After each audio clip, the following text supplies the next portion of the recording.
जिन्होंने दुश्मन की धरती पर जाकर दुश्मन को गोली मारी। वो तो उधम सिंह के बारे में और चर्चा करते हुए मैं बताना चाहता हूँ कि आज ही के दिन 1899 में चुनाव पंजाब के चुनाव गांव के अंदर एक ऐसे वीर का जन्म हुआ, एक ऐसे क्रांतिकारी का जन्म हुआ जिसका नाम इतिहास के पन्नों में सुनहरे अक्षरों से लिखा गया। तो 1899 26 दिसंबर के दिन उनका जन्म हुआ। उनका जन्म पंजाब के चुनाव गांव में हुआ, तब उनका नाम शेर सिंह था।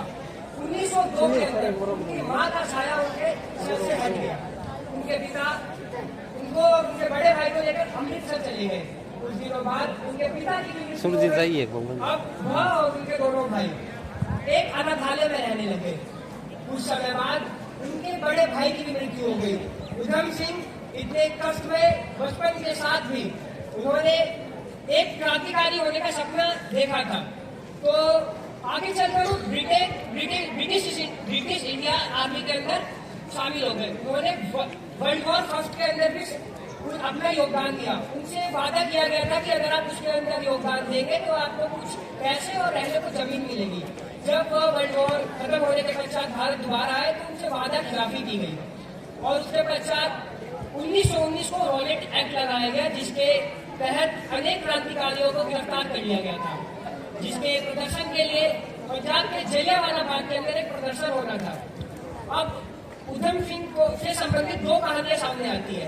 एक, जब lieutenant governor Michael O'Dwyer के आदेश पर जनरल डायर ने सब पर गोली चला दी तो लाशों के नीचे दबे।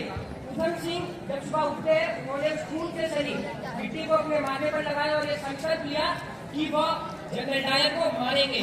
और दूसरी कहानी ये कहती है कि वह प्रदर्शनकारियों को पानी पिलाने के लिए उस जलियांवाला बाग के अंदर गए थे और उसके बाद चले गए थे। और उसके बाद स्वर्ण मंदिर के अंदर उन्होंने एक गोता लगाया और ये संकल्प लिया कि माइकल डायर को मारेंगे। कहानियां भले कोई भी हो, लेकिन उनके अंदर वो संकल्प था, वो प्रतिबद्धता थी कि वह माइकल डायर को मारेंगे। इसके पश्चात उन्होंने गदर पार्टी में शामिल हुए। इसके तहत उन्होंने अनेक देश भ्रमण किए, जैसे युगांडा, अमेरिका, उनमें उन्होंने अपने पार्टी का प्रचार प्रसार किया। जब वहां से वापिस आ रहे थे तो उनको गिरफ्तार कर लिया गया और पंजाब के मियावली जेल के अंदर रख दिया गया, जिसके अंदर उनकी मुलाकात होती है शहीद भगत सिंह से। उनसे मिलने के बाद वो उनसे इतना प्रभावित हुए कि उनको अपना गुरु मानने लगे। उनकी फोटो अपने पर्स के अंदर रखने लगे।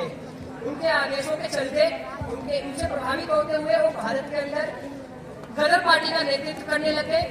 और उसके बाद वो जम्मू कश्मीर से जर्मनी होते हुए ब्रिटेन पहुंचे। ब्रिटेन पहुंचने के बाद वो इंजीनियर के रूप में कार्यरत हुए। उसके पश्चात कैक्सटन हॉल के अंदर मार्शल ओ डायर आने वाले थे अपनी मीटिंग के लिए।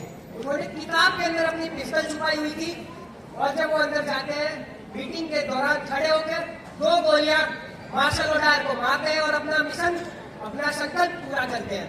उसके पश्चात जब वहां से भागे नहीं, वहीं पर खड़े रहे। जब उन्हें गिरफ्तार कर लिया गया, उन्हें जज के सामने ले जाया गया। जब उनसे उनका नाम पूछा गया, बदल उन्होंने कहा कि मेरा नाम राम मोहम्मद सिंह आजाद है। उन्होंने भारत के 3 प्रमुख धर्म हिंदू, मुस्लिम और सिख का प्रतिनिधित्व करते हुए कहा कि भारत कभी किसी से दबेगा नहीं और दुश्मन के देश के अंदर जाकर दुश्मन को मारेगा। नमस्कार। मिट्टी को उठा करके एक कसम खाई कि मैं जब तक जनरल डायर को मौत के घाट नहीं उतार दूंगा, मैं चैन की सांस नहीं लूंगा। उसी दिन से उन्होंने लोगों को इकट्ठा करना शुरू कर दिया और शहीद भगत सिंह के साथ गदर पार्टी में शामिल हो जाते हैं और देश की आजादी के लिए बहुत सारे देशों की यात्राएं करते हैं। जर्मनी की यात्रा करते हैं, अमेरिका की यात्रा करते हैं और जब वहां से 1934 में आते हैं तो पंजाब की पुलिस उनको गिरफ्तार कर लेती है। उसके बाद वो नाम बदलकर और पासपोर्ट में उधम सिंह नाम लिखवाकर, उससे पहले उनका नाम शेर सिंह था, उधम सिंह के नाम से पासपोर्ट बनवाकर कश्मीर और जर्मनी के रास्ते अमेरिका में पहुंच गया। इंग्लैंड जाने के पश्चात उन्होंने जो जनरल डायर था उसको मारने के लिए वहां पर प्लान किया वहां पर गाड़ी ली, एक रिवॉल्वर का इंतजाम किया और वो दिन आया 21 वर्ष के पश्चात जब वहां के हॉल में जनरल डायर का भाषण होना था। जब जनरल डायर भाषण देने के पश्चात वहां से चलते हैं तो वीर उधम सिंह किताब में उस रिवॉल्वर को छिपाए हुए थे और उनके ऊपर धनाधन 2 गोलियां दाग देते हैं और वहीं पर जनरल डायर ढेर हो जाते हैं। परंतु उधम सिंह वहां से भागने की कोशिश नहीं करते। भागना चाहते तो वो भाग सकते हैं, परंतु उनका एक ही मकसद था कि मुझे जनरल डायर को मारना है और उनका वो मकसद पूरा होगा। इस प्रकार 31 जुलाई 1940 को शहीद उधम सिंह को जनरल डायर को मारने के जुर्म में फांसी दे दी जाती है और वो वीर शहीद हमारे देश के लिए अमर हो जाते हैं। ऐसे वीर शहीद को सत सत नमन।